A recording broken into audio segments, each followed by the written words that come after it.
Chegamos ao nosso 10º vídeo. Queridos, hoje eu quero falar sobre a doença dos Gálatas. Em Gálatas, Paulo diz aos Gálatas o seguinte: se alguém for até vós e pregar outro evangelho diferente daquele que eu vos tenho anunciado, que seja anátema.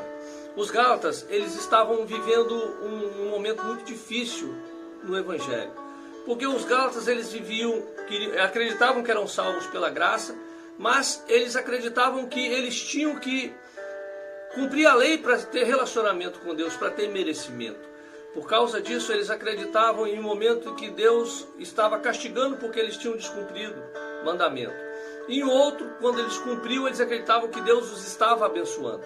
Isso gerou uma situação difícil porque eles acreditavam que somente super crentes conseguiam ter um relacionamento verdadeiro com Deus. E com isso, é o mesmo problema que a igreja hoje vive. Hoje nós vivemos uma igreja que vive baseada em muitos casos na lei. Hoje nós vemos muitos pregadores pregando a lei. Porque você tem que guardar o sábado, você não pode comer isso, tem que usar aquilo, tem que ser aquilo. Você está desagradando a Deus, Deus não está feliz com você. Queridos, a doença dos Gálatas mistura as duas alianças. Nós somos salvos pela graça, é a nova aliança. É interessante que os coríntios, Paulo trata eles como eles eram carnais. No entanto, Paulo nunca diz, ó coríntios tolos. Agora, quando Paulo fala para os irmãos da Galácia, ele diz, ó Gálatas insensato, lá no capítulo 3, versículo 1. Insensato quer dizer estúpido.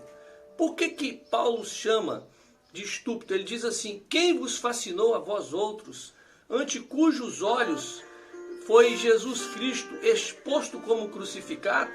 Paulo falou aos coríntios de forma positiva e cheia de fé, declarando que não lhes faltava nenhum dom aos coríntios. Agora, há uma diferença entre os coríntios e os gálatas. Os gálatas viviam numa confusão muito grande.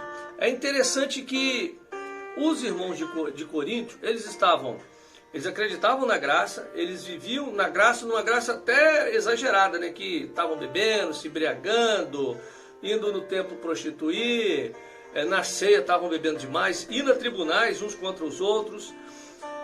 Mas Paulo, quando trata eles, trata de uma forma até interessante, porque havia graça. E onde a graça tem como ser restaurado. Agora, aos irmãos da Galácia, eles estavam vivendo a lei. E queridos, onde a lei não há graça. E onde a graça não está, não tem como haver restauração.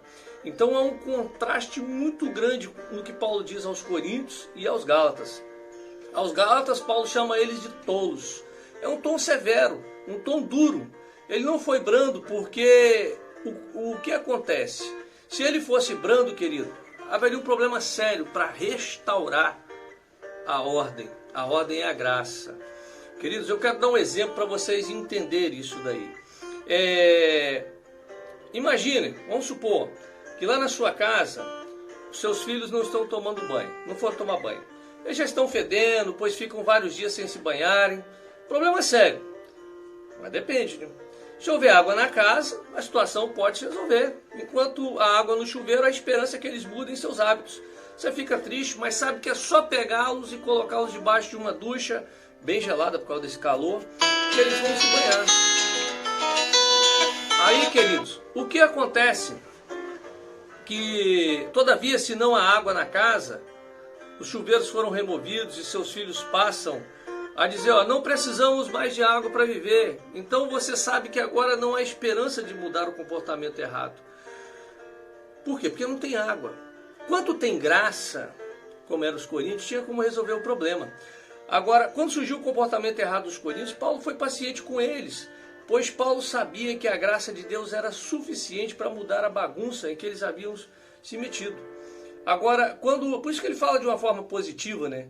Agora, quando surgiu o problema com os Gálatas, Paulo é duro, porque ia faltar água, ia faltar graça naquele lugar, porque simplesmente eles estavam vivendo debaixo da lei. Eles estavam se distanciando da graça de Cristo, atraídos por outro evangelho. Mas não era exatamente o outro, era uma mistura do evangelho da graça com a lei de Moisés. Paulo lhes tinha pregado o evangelho da graça, mas os judaizantes tinham espalhado a lei entre eles. A graça e a lei tinham sido misturadas. O problema é que, quando misturamos graça com lei, o resultado é mais lei ainda. Quando misturamos vida com morte, o resultado é morte. Os gálatas não tinham realmente abandonado a fé no Senhor Jesus. O problema é que eles estavam misturando o evangelho com a lei. Ainda criam que a salvação era por meio de Cristo, mas tinham sido enganados com o ensino de que precisavam agora guardar a lei. Começaram na graça, mas agora tentavam se aperfeiçoar na lei. Hoje a igreja evangélica tem o mesmo problema. Não abandonaram a graça do Senhor. Alguns estão na graça, tão graça que estão fazendo tudo errado. Mas outros estão acrescentando o esforço próprio da lei para se santificarem. Queridos, a santificação é em Cristo. Toda mistura perverte o evangelho. Os gálatas estavam abandonando a pureza do evangelho quando misturaram lei com graça. Eles estavam deixando de crer em Cristo. Como nós podemos saber se estamos misturando graça e lei? Primeiro, se a obra da cruz não faz diferença no seu dia a dia, esse é um sinal de que você depende das obras da lei. Você crê que foi salvo pela graça, mas acredita que a santificação é pelo esforço próprio. Então ainda você vive pela lei. Quando você pensa que Deus está zangado com você, e é verdade que Deus se ira por causa do pecado, mas nós somos lavados pelo sangue do Cordeiro. Deus nos vê em Cristo. Sobre nós não há condenação nem a ira de Deus. Quando você pensa que agradamos a Deus pelo nosso esforço ou mérito pessoal, a verdade é que estamos debaixo do amor e da aceitação de Deus por causa de Cristo. Quando você pensa que a vitória sobre o pecado e o diabo é algo que é conquistado pelo nosso esforço, na verdade a vitória é algo que recebemos pela graça. A verdadeira vitória não é conquistada, mas é recebida de graça pela fé.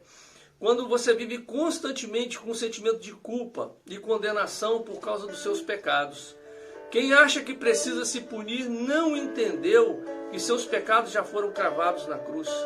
Quando você presume que a vida cristã é muito difícil e penosa, a verdade é que a lei é sempre penosa, mas a graça traz paz e descanso. Quando você pensa que não merece receber a bênção, aí eu vou fazer campanha. 7 dias no monte, 40 dias no pó, e vou andar descalço, vou andar com a roupa ao contrário, vou deixar de fazer a barba. 1 ano andando descalço para receber o merecimento de Deus. Isso é lei. A graça, você é filho, você não precisa de nada disso.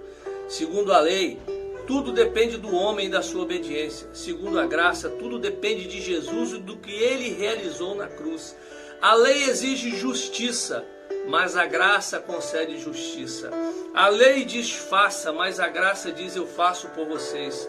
A lei diz para um homem que está ficando calvo, mas você não pode ficar careca. O pobre coitado tenta segurar o cabelo na cabeça, mas é obrigado a dizer, eu não consigo evitar, meu cabelo está caindo. A graça, porém, diz, receba um novo cabelo. Tudo que o homem necessita fazer é receber a graça e crer. Tudo sobre a lei tem a ver com você olhando para si mesmo, mas tudo sobre a graça tem a ver com você vendo Jesus. Queridos, aquele que vive debaixo da lei invariavelmente sentirá em algum momento que está mal com Deus. Esse sentimento vem porque os que vivem na lei pensam que precisam fazer coisas para que Deus fique feliz com ele. Mas Deus já está feliz conosco por causa da obra perfeita do Senhor Jesus Cristo na cruz. É comum encontrarmos irmãos dizendo que estão mal com Deus. Mas como eles podem ficar mal com Deus se Jesus já pagou o preço pelos seus pecados? Simplesmente porque pensam que sua relação com Deus depende de suas boas obras. Queridos, pare de aceitar a acusação. No Antigo Testamento, os filhos de Israel eram amaldiçoados se não obedecessem perfeitamente aos mandamentos de Deus. Mas na nova aliança, nós já fomos libertos de toda a maldição da lei. Estamos debaixo da graça de Deus porque a cruz de Cristo já se tornou maldição em nosso lugar. Gálatas 3:3. Na antiga aliança da lei, as pessoas dependiam de seu esforço próprio para serem transformados. E mesmo assim ninguém conseguiu. Mas hoje, na nova aliança, nós somos transformados de glória em glória, simplesmente por contemplarmos o Senhor Jesus Cristo. Debaixo da graça, a vitória é sem esforço. Que Deus te abençoe e amanhã tem mais, no nome de Jesus. Viva a graça, a abundante graça.